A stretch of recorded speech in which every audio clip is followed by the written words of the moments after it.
In this episode of KubeFM, I spoke with Federico Iezzi from Google Cloud about what it actually takes to serve open source language models at very high throughput on Kubernetes. We used his work on reaching 1 million output tokens per second with Qwen 3.5, vLLM, GKE Autopilot, and NVIDIA B200 GPUs as a starting point. Federico explained why inference performance is often constrained by memory capacity and bandwidth rather than raw compute, how model architecture and KV cache configuration affect throughput, and why representative benchmarking matters more than producing an impressive headline number. We also discussed the operational side, GPU availability, scaling across nodes, load generation bottlenecks, and why a simple Kubernetes service using round-robin routing outperformed a more specialized inference routing layer for this particular workload. Listen to the full episode for a practical breakdown of how Kubernetes, vLLM, GPU architecture, and careful performance engineering come together in large-scale AI inference. Kubernetes requests and limits are easy to guess and hard to get right. Set them too high and you waste capacity. Set them too low and you risk throttling, kills, or downtime. LearnCube has put together a free set of resources to help.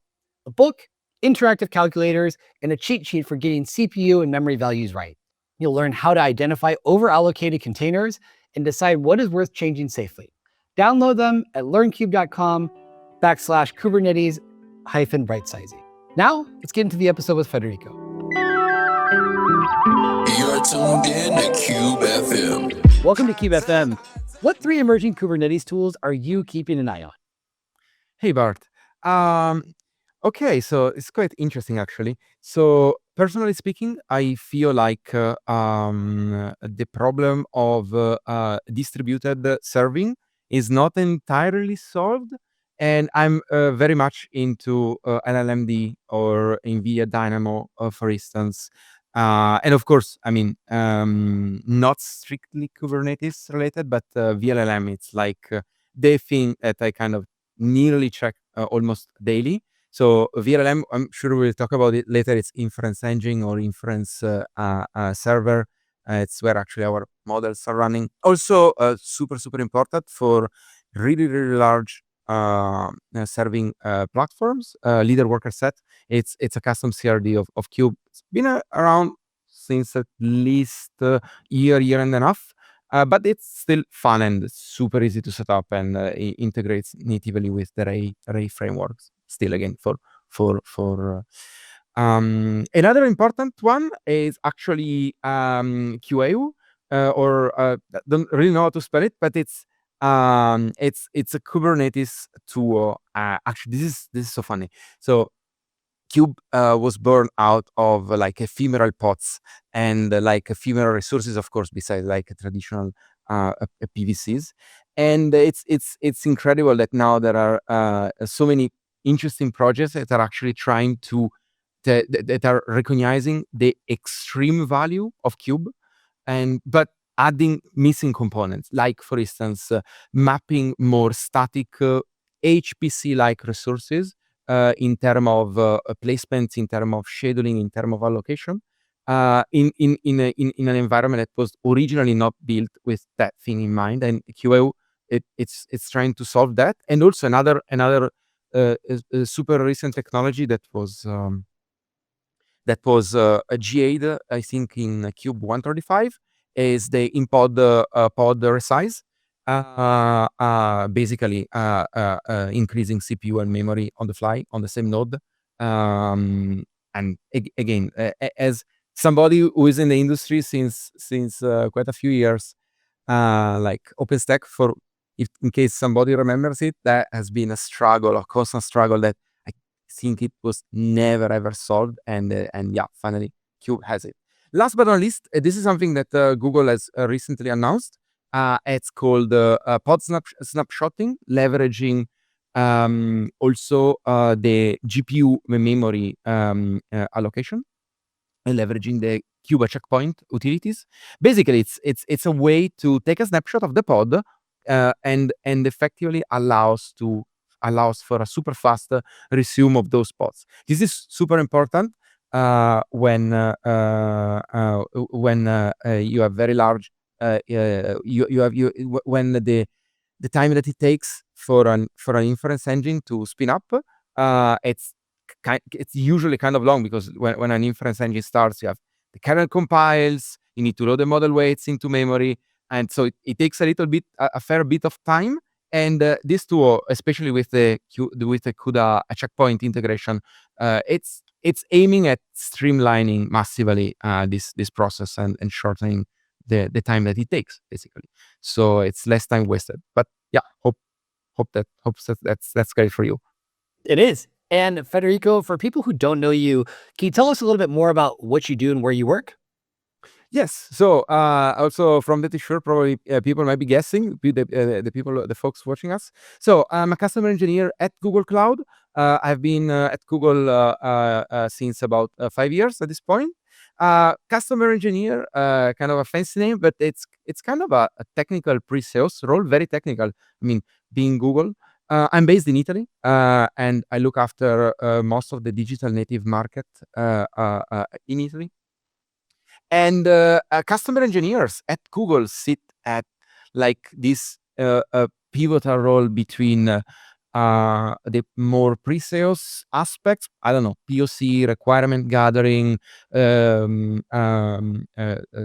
economical aspects, of course, of every single deals, but also looking after what happens once the customer have agreed to work with us, how they can literally effectively leverage our technology, how we can bring that thing to production. So we effectively follow both ends, from the very beginning of the negotiations, in case there is no already relationship, to when actually the customer, until the aspect when the customer actually goes to production, and supporting them all the way, connecting with PM, engineering, and so on.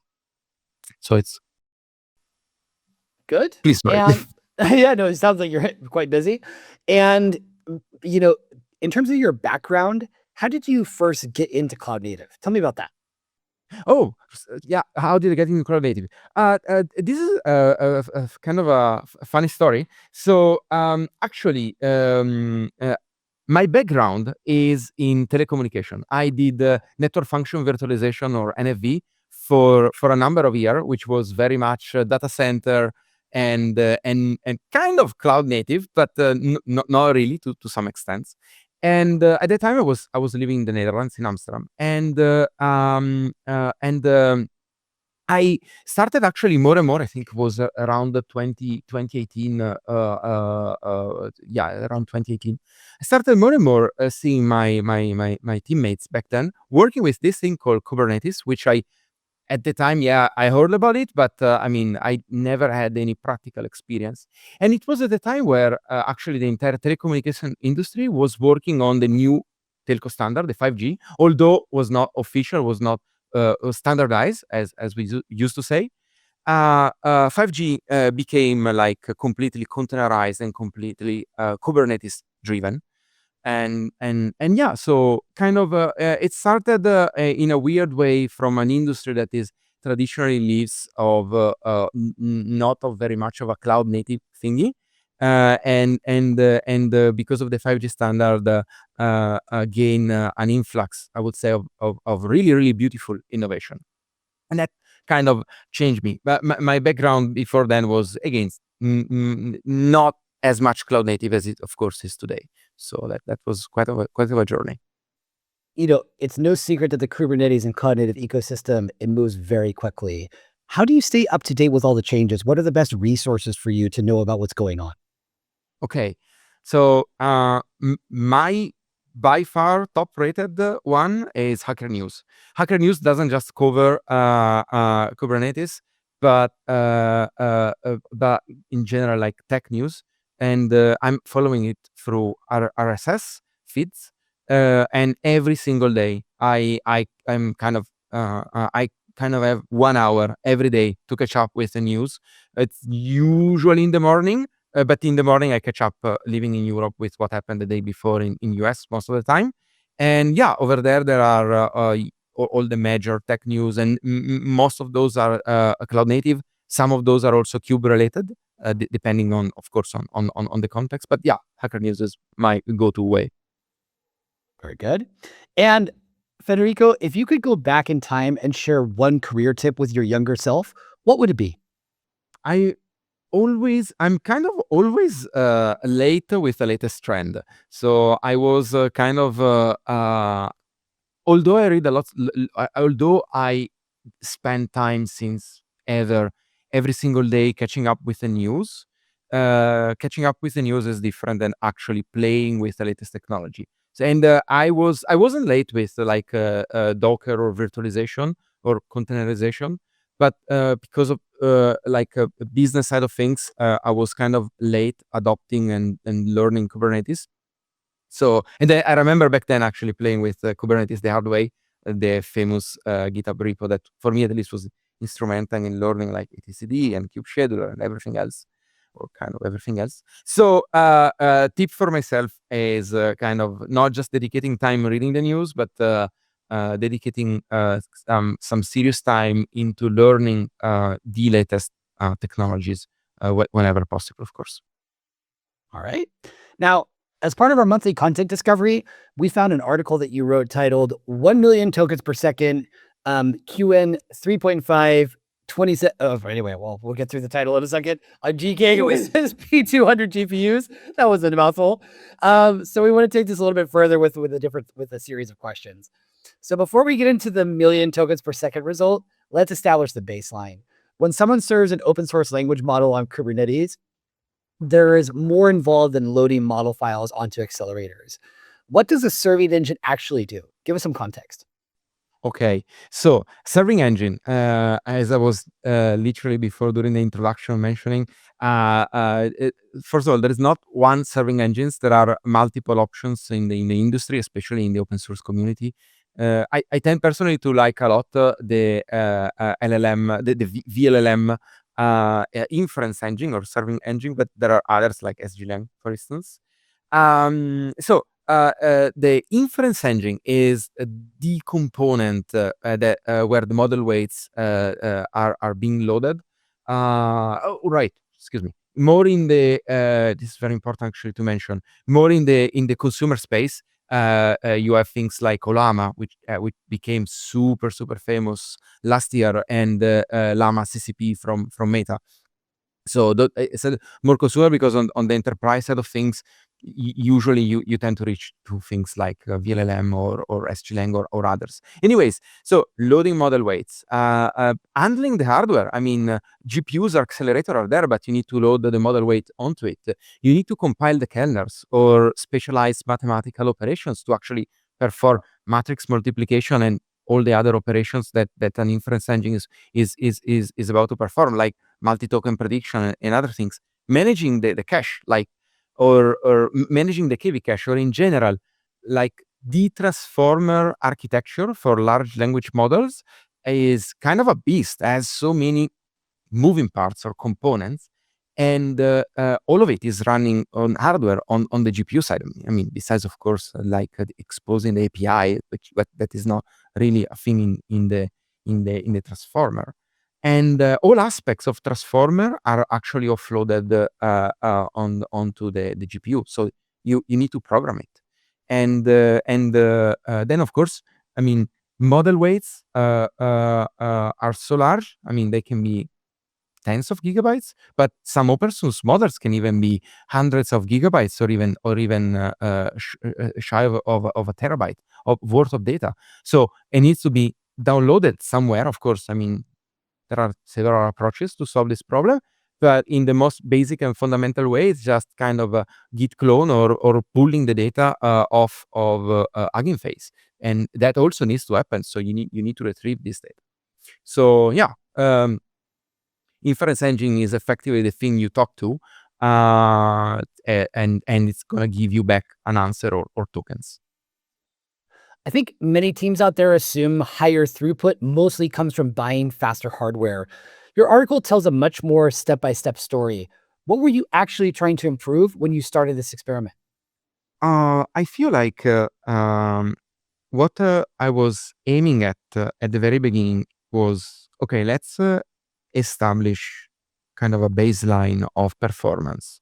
Like, what can we get of this hardware that I have available for this specific project? And also, that was, I believe, was not really published or reported upstream, but I also tested other hardware. So ultimately, the hardware, strictly speaking, the hardware selection came down to, I have a bunch of requirements I have to meet from end customer, and working at Google Cloud, I don't have just the B200 Blackwell from NVIDIA. I have other GPUs available. So what are the ones that price performance wise can better answer the requirements? And and then it became just, okay, how can I what can I get off of those resources, physical resources, and then seeing if we are too far off from the target or at a reasonable distance that tuning and optimization can get us there. And you ended up deciding on, you chose the 27 billion parameter Qwen model for this benchmark. Model choice affects memory use, context length, quality, throughput, and cost. What made this model a good fit for the experiment? Okay, so I think we need. So this answer it's gonna be two parts. There is a more of a business-driven part and more of a kind of more tailored, more technical aspect. Okay. The business-driven answer is that I originally didn't make the model choice. The model choice was customer. A customer was looking for.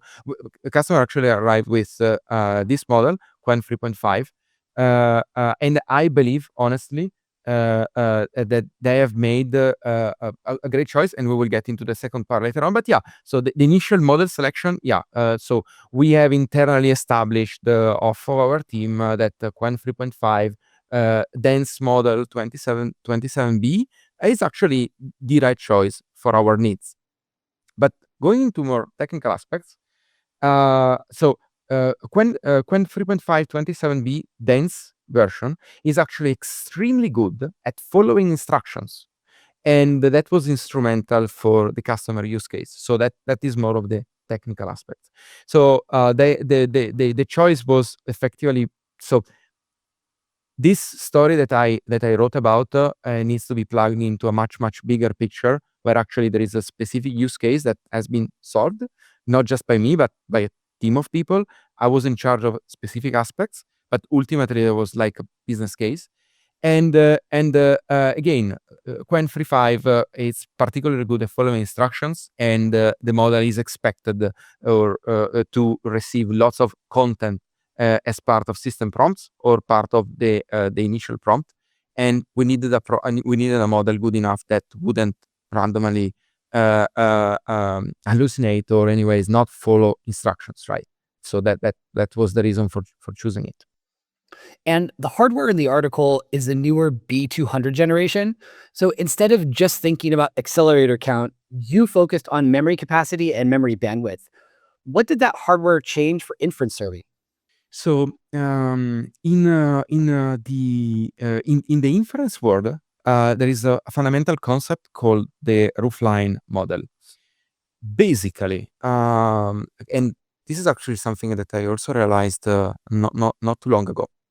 I think there is a general understanding that nowadays we need faster or accelerators capable of processing more throughput. But in reality, what we need are accelerators that have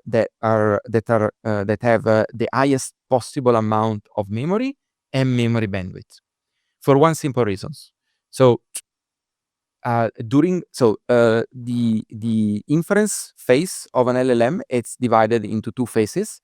The inference of an LLM is divided into two phases: prefill and decode. The prefill part is the initial part when the prompt is being processed and it's merely compute bound. So the more parameters we have, the more matrix multiplication we need to perform. But that part is done once and at the beginning. The second part of the inference is called decode phase, where effectively tokens are generated one after another in a sequential phase. And per each token, the inference engine needs to read the model weights. so in case of a dense model, the full model weights. In case of a MOE, mixer of expertise model, just the amount of experts that needs to be read. So if we need to read 27 billion parameters at the BF16, that more or less translates into 27 gigabyte worth of data. Well, we need to read per each output token 27 gigabyte of data. So this means that we need to have the fastest possible memory bandwidth in our system, and that is instrumental. That also was the key reason for going for Blackwell B200 versus, for instance, Hopper H100, which are, don't get me wrong, amazing accelerator GPUs, but they simply lacked enough memory bandwidth and to some extent also memory capacity to arrive with a reasonable number of GPUs to the target of 1 million token per second. Total output token per second. Mm-hmm. And you ran this on, not surprisingly, Google Kubernetes Engine Autopilot. That changes the operational model compared with managing accelerator node pools yourself. What did Autopilot make easier, and what still required planning? Okay, so also here kind of a twofold answer. So as a Googler, I have this incredible privilege to have access to Google Cloud, but I don't have access to an unlimited budget. So the same amount of money our customer pays, we are also charged to. I mean, they don't come off of my salary, thankfully. But we do have a budget that we have to respect, and this budget is quite tiny and very strict, especially, I mean, when we have GPUs or accelerators in the pictures. So for me, Autopilot is extremely good because it literally costs nothing. I don't spend I don't throw away money just for a setup phase, for the configuration phase. Literally, it's a production ready platform from the get-go, and it takes minutes to set up and to configure. For the other aspects, what else needs to be taken into account during the planning phase? Well, it's GPU and accelerators in general, obtainability. Blackwell are extremely unavailable resources. So you ran this on Google Kubernetes Engine Autopilot. That changes the operational model compared with managing accelerator node pools yourself. What did Autopilot make easier, and what still required planning? Okay, so I think also this one is going to be kind of a twofold answer. So as a Googler, I have this incredible privilege to have access to Google Cloud. I don't want to say with unlimited resources, but we have access to all Google Cloud products. But we also have a budget. We run on a very tight budget. So the incredible thing about Autopilot is that the entire platform, end to end, it's fully managed, and I don't waste time. And meaning also money because I'm on a budget, right? For the setup, configuration, driver, whatever. The platform is literally production ready from the get-go, and it takes minutes. It's a simple API call or a simple CLI command, gcloud a container create. So it's very, very simple. But what requires planning? Definitely what requires planning is accelerator obtainability. So it's not easy at all to obtain the latest generation of accelerators like the B200s. Those are in scarce amounts. And yeah, that was kind of a significant challenge also for me during this test for this customer, ensuring the capacity just for the test. At Google Cloud, we have let's say several ways how a VM or resource can be spin up. That was not reported actually in the paper, but specifically for this work, I leverage on a concept called DWS Flex Start or Dynamic Workload Scheduler. It's basically a way to spin up resources for a fixed amount of time. specifically 7 days or up to 7 days, and then automatically resources are reclaimed. And in that way, I was able to ensure capacity. But yeah, the capacity planning, as is also called elsewhere, or in general, resource sustainability, it's kind of beyond technology, and it's extremely important, especially nowadays in the industry. And your first major tuning decision was around how to spread work across the 8 accelerators on a node. And for people that are out there coming from distributed training, splitting one model across all accelerators can feel natural. What happened when you tried that approach? Yes. So that is also, by the way, it's also called the tensor parallelism. And so one A4 node in Google Cloud has 8 B200 GPUs. So, and of course, the B200s are connected with NVLink 5, going top of my head, I think 1.8 symmetric terabyte per second of bandwidth. But the problem is that this model, Qwen 3.5, it's so small that the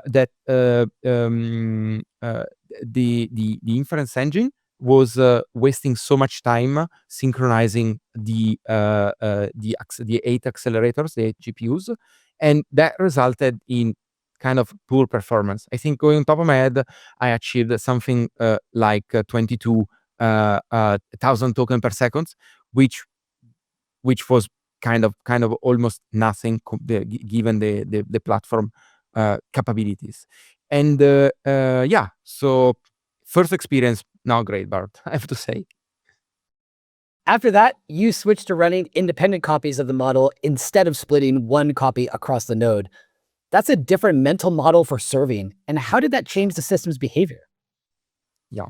So first of all, interconnect utilization or NVLink utilization dropped to 0, because effectively running DP equal 1, excuse me, DP equal 8, so 1 copy per accelerator, basically means that each accelerator takes care of its own model, and vLLM will take care about the routing, about a request per each individual GPU. So interconnect utilization went to 0, and also surprisingly, because the stream processor were not wasting time waiting for the request coming from other accelerators. Also, let's say the CUDA core utilization dropped to 0, basically. And not only that, but the total time per output token dropped significantly. Latency, which is median latency per all the output tokens, and throughput improved, I believe, by 3 folds, from roughly 20k token per second to roughly 60. So that was very surprising also for me, because originally I was thinking, yeah, I mean, we have plenty enough bandwidth available, right? In the NVLink, but bandwidth, it's not important. The problem here is physics. It takes time to transmit data, and this is, you can see the same concept in traditional computing besides HPC or AI inference, with IO waits. When CPU, it's literally burning CPU cycles waiting for the storage to provide the data, right? It's exactly the same concept. In this case, we don't have storage; it's interconnect, and the data, it's not actually data, but it's synchronization between the various engines. But yeah, so the CUDA cores of each card were waiting for the others, and they were literally wasting time, because it takes time to send and receive this data. The biggest single node breakthrough came from changing how token generation used cache and prediction. Without going too deep into every flag, what changed when you introduced those optimizations? Yeah. So okay. So I think the biggest leverage, besides DP, data parallelism, actually came from MTP, multi-token prediction. That gave, I think, a boost of 50% order of magnitude. So effectively, vLLM was able to generate one token ahead of time with a success rate of between 80 and 90%. So very, very effective. Beyond more than one, it was just kind of a coin flip. It was 50%. So that was wasting resources. The other breakthrough actually came from memory management. As I mentioned earlier, we need not just fast memory, but we need a lot of memory. The model is small enough that is not consuming much of the HBM available. But the KV cache, yes, and vLLM, it's gonna reserve per each request the amount of expected the amount of memory expected to be reserved.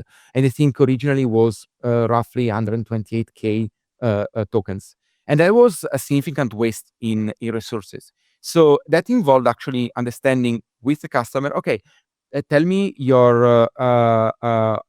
tell me on average how many tokens are you expecting to have in input and in output, and that allowed to tune the max sequence length.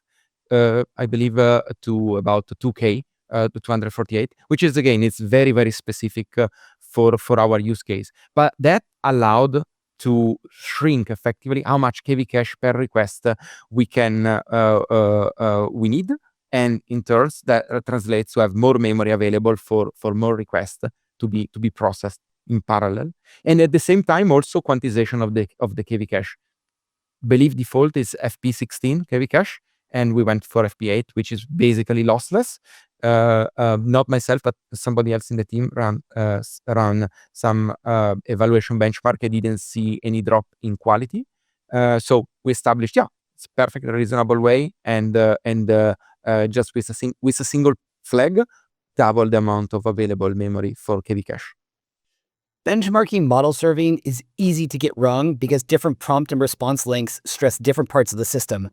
How did you structure the benchmark? And what should listeners check before comparing throughput numbers? So this is so interesting because unfortunately, inference benchmarking to some extent, and hopefully don't get me this in the wrong way, but inference benchmarking can be super misleading because there are so many parameters, so many aspects of the benchmark that can be tuned to have an incredible high number, an incredible result, but they might not be representative of your use case, of your situations, right? So again, I think understanding, having kind of a plan and a double check with the customer of what is your specific use case, what is the problem you're trying to solve, I feel is kind of instrumental. Also, specifically for this project. At the beginning, we were working with a shared GPT dataset, which is a dataset coming from, I believe, originally ChatGPT through a Chrome and Firefox extension that would allow user to share their input prompt and output answer. And we were using that to have like a variety mix of pretty much any kind of all kind of possible conversation to ChatGPT. But then it turns out that that was not representative of what our customer was doing. So again, benchmarking in LLM is not like running spec CPU or other very specific benchmark. It's about really understanding and having a good understanding of, okay, what are they trying to accomplish, and let's work on that, and let's try to reproduce that reproducibility and representativity of the benchmark with a third party, with a customer. And when you first scaled across multiple nodes, the numbers didn't make a lot of sense. More servers did not automatically mean more throughput. So how did you discover where the limit really was? So at the that was super confusing. I think like doubling the number of GPU or quadrupling it yield a much lower result, and that made no sense whatsoever. So I think this is so before Google Cloud, when I was in telecommunication, I was actually a performance engineer, and as a performance engineer, is like you need to have lots of tools in your arsenal to understand what is going on. It could be perf, it could be flame graph, or it could be old school or top command to understand. Okay, let's see the resource utilization where the benchmark is running, because I was personally under the impression that hey, vLLM bench, it's multi-thread, right? Mass process all those requests in parallel. It's not gonna be single-threaded resource, right? Wrong. It was a single-threaded resource. So what I was originally doing was, okay, yeah, I now need to run 1,000 requests in parallel. Let's go for 1,000 requests, and let's go for 2,000. Let's go for 8,000. But that was actually killing the benchmark and not stressing the nodes, because the benchmark it's a single node. Just small caveat. This was all tested with vLLM O18 and O19. We are now at O22. So maybe in the past 2-3 months, the community specifically addressed this point. Actually, I'm very confident that they have. But back then, a few months ago, they were vLLM bench, basically single thread, and yeah, top command spotted immediately the issue. And once that load generation issue was fixed, the system scaled horizontally. From a Kubernetes architecture point of view, what made the node per replica design work so well? Yeah. Okay. By the way, I didn't mention in my earlier answer. So the way of fixing the benchmark was simply running multiple copies in parallel. So I wrote a very simple shell wrapper that would spin up several vLLM bench and then aggregate the final results. So that was easy enough. Also with some kind of warm up point to make sure all models would be loaded in all the GPUs. Well, sometimes a very dumb, allow me to say, or a very simple approach, like a cluster IP, it's working perfectly well, or round robin request, and I have to admit, I believe we achieved 96 or 97% of scaling or parallel efficiency.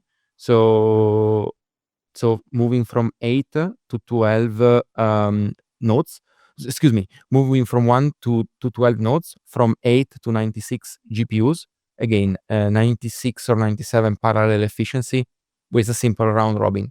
And that was honestly quite impressive. Again, sometimes the kind of very old Unix concept, KISS, keep it simple.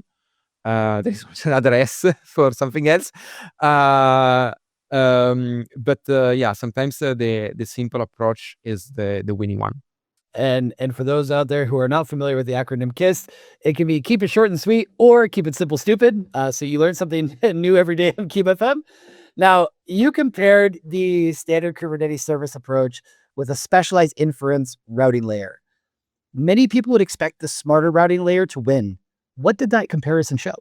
So that comparison actually showed that depending on the type of traffic that you are running, simple approach is actually massively better.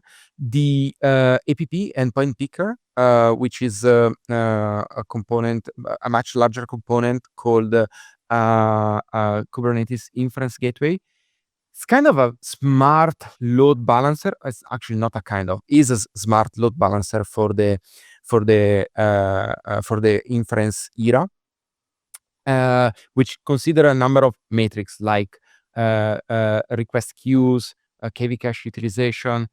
But in our situation with the Qwen architecture and so on, basically we were dropping requests. We were having like something like 35, if I'm not mistaken, 35% of throughput drop compared to a simple round robin approach. But also here, on the Google Cloud reference architecture, which I have personally contributed, the inference gateway with the APP, the endpoint picker, is kind of is on the reference architecture. So that would be our official suggestion. But of course, there is in such a fast moving world like AI nowadays, it's super important actually to double check. And I don't want to say double check everything, but definitely double check many aspects that you wouldn't otherwise. And because otherwise we would have been leaving kind of 35% on the table, performance on the table, which is kind of a big hit, right? In your article, you use an insurance document processing example to make the benchmark more concrete. And for teams out there that are evaluating self-hosted inference, what kind of workload makes these numbers meaningful rather than just impressive? Okay, so I kind of need to remove my hat from Google at this point, and kind of speak as, I mean, in my humble opinion. I think coding. So and especially not just chatbot, but agentic coding. If you're leveraging an open source harness like OpenCode, for instance, with some locally with some open source model weights that you can locally deploy. When you're doing agentic coding, you are generating a lot of token. And I mean, I personally, with through my various subscriptions or usage of Gemini, I can literally generate sometimes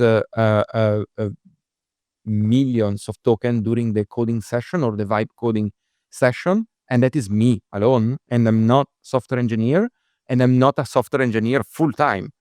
So for I believe that is the for people listening to us. So if you are doing if you want to do vibe coding with your own hardware, own resources, I think I mean, probably you are not gonna generate 1 million token per seconds, but probably you might be a very you might not be too far off, and especially in case you're leveraging like latest trends of loops and goals when you have an agent working for you towards a certain goal, or if you're doing sentiment analysis of your product on Twitter and Reddit and Discord. This is also something that Anthropic recently disclosure with Boris, the creator of Cloud Code, explaining how he always have something like I think 9,000 uh, um, uh, uh, um, uh, uh,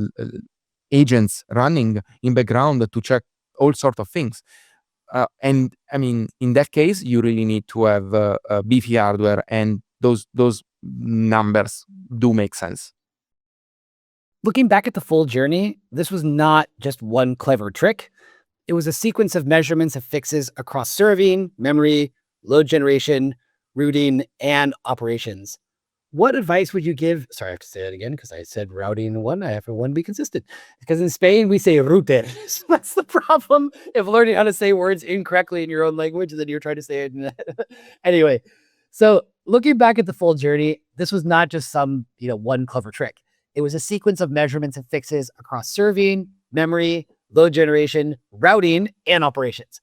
What advice would you give to a team trying to reproduce this kind of result on their own Kubernetes platform? Okay, so my personal take, and now putting back my Google hat, or in general hyperscaler hat. So when you're doing this kind of thing on your own Kubernetes and potentially on hardware, given how much expensive this hardware is, my my personal view, but with a hyperscaler hat, I would strongly suggest to do some tests.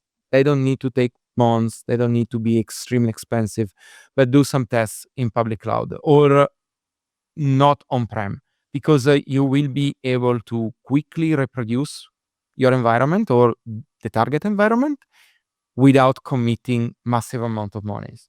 Then, of course, if you want to move on-prem for all sorts of reasons, control, safety, sovereignty, old school private cloud, whatever, TCO, makes sense. But my personal suggestion is leverage resources on one of the cloud provider, whether one of the major ones or minor ones, to actually reproduce the environment. So this concept is very much of a kind of an engineering thingy, but reproducibility, the environment, the solution, the prototype, the MVP that you're trying to test, try to make it as reproducible as possible with all sort of tricks. So infrastructure as a code, it's one of those, everything under Git. But not just that, like make sure that there are no obvious mistakes. Double check with with an agent. Double check with anti-gravity or cloud code or codecs. I mean, leverage something to make sure that everything is done properly, or even reach out to your kind of representative at the public cloud, how they would approach this. But yeah, that would be my kind of approach. All right. And what's next for you? What can we expect next from you, Federico? Okay, so at the beginning, I kind of lied. You asked me about which ones are my three top Kubernetes project I'm keeping an eye on, and I mentioned Dynamo and LLMD. And I'm very much looking at those, reading documentation, release notes, checking bugs or features. But it's not that simple of to find actually some use cases for those. So definitely the next thing I'm planning to work on soon-ish is to work with either Dynamo or LLMD in a kind of a real context, and not just writing for the sake of writing, but more of kind of customer driven. That is for sure my next step, and I believe that it could result in really interesting discoveries also, and ways of improving even further inference at scale. And if people want to get in touch with you, what's the best way to do that? Okay, so kind of I check as much as I do no inbox policy, I also do no notification policy. So I kind of read and answer to everything. So either on LinkedIn, so look for my name, and probably Bart, you're gonna put my my link on in the description, or on Medium directly. LinkedIn is slightly more business. Medium is way more technical. It's where I post. It's where I'm mostly active from when I write things. So yeah, you can see all my work there. Fantastic. Well, like as you just mentioned, it definitely worked in our case, reaching out to you through LinkedIn. Medium is also a great place to do it. Most of all, thank you so much for sharing your experience with us and our audience. I'm sure people are going to gain a lot of knowledge from this, and we'll probably have further questions about how they can implement some of the things that you mentioned when they're facing similar challenges in their work. Hope we can have you back on the podcast in the future. In the meantime, take care and be well. Cheers. Thank you so much. You're tuned in to KubeFM.